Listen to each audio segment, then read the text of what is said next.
नमस्कार दर्शक बंधु मु अभिलिप्सा स्वागत करुच्ची मोर यूट्यूब चैनल आश्रित डायरी को। आज मोर रेसिपी मटन तरकारी। तो चलते यार प्रस्तुति जानिबा। प्रथम थर पर मो चैनल को आसते चैनल को सब्सक्राइब करंतु।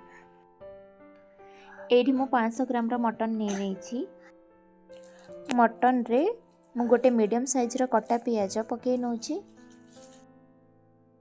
सेथिरे गोटे स्पून हलदी गुंड पकई भल भाव गोले नउची।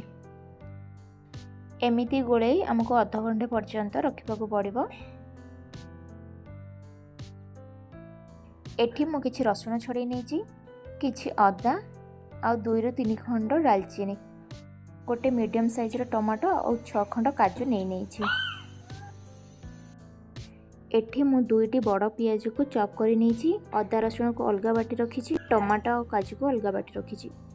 एठी मु गोटे प्रेशर कुकर नहीं नेछि एवं प्रेशर कुकर टी गरम हैला परे मु सेथिरे किछि तेल दउछि। 3टी कटा आलू को मु से तेल रे भाजी नउछि।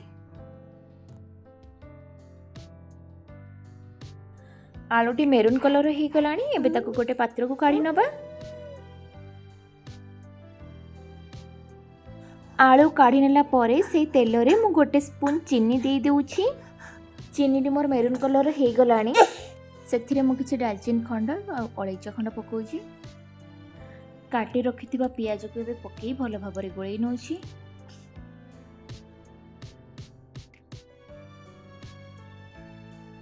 पियाज को सब बळे मीडियम फ्लेम रे भाजिबे। मोर एबे पियाजटी मेरून कलर हे गलानी। एबे सेथिरे मु गोटे स्पून हलदी गुंड पकेइबी,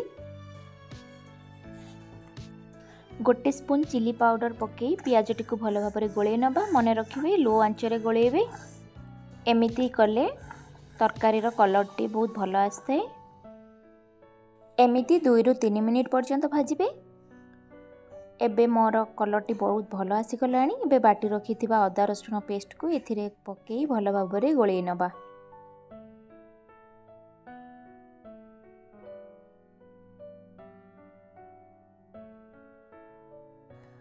मसलाटी अधा कषा हो गलानी।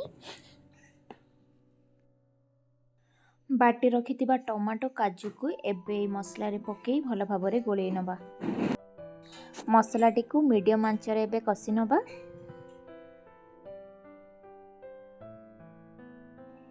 एठी मु किछि लूण दे दोछि मसला रे। मसलाटी को मीडियम फ्लेम रे कसिबे, जेमिति तळे न लागिबो। देखि देखि कसिबे। लक्ष्य रखिबे मसलाटी को बहुत भल भाव कसिबार अछि।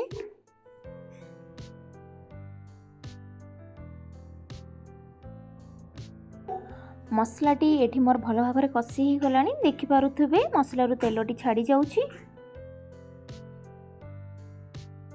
एबे मटन टी को मसला रे पकई भल भाव गोळे नबा।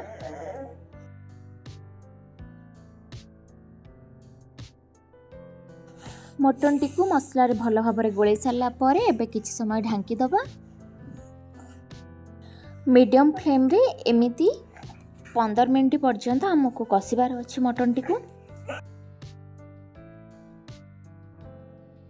देखि पारुथबे मटन लु केमती पानी बाहरुछि। पानी टी कमिला पर्यंत हमको केमती कसिबार अछि। मटन लु पानी एबे कमी आसलानी।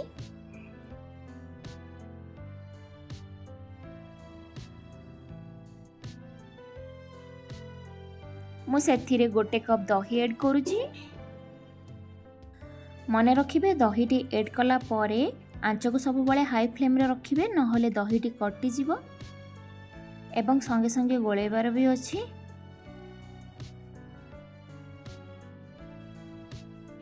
एबे सेथिरे मु गोटे स्पून धनिया पाउडर ऐड करूची, तापरे गोटे स्पून जीरा पाउडर आ गोटे स्पून मटन मसला पकी भल भाबरे गोळेई नउची मसलाटी को।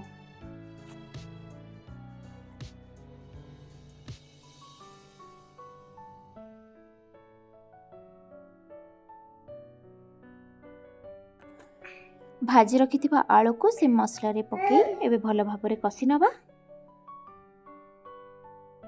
किछि समय ढांकी दबा। देखि पारुथबे मटन लो कलर टी केते सुंदर आसी जाईची। लो फ्लेम रे 5 मिनट कषि नवा एमती। तापरे सेथिरे मु 2 ग्लास पानी देई भल भाबरे गोळे देई 3टी सीटी मारिबा पर्यंत छाड़ी दउछि। शेषरे लुणटा को टेस्ट करि नेबे भल भाबरे। 3टी सीटी मोर मारी सारलाणी।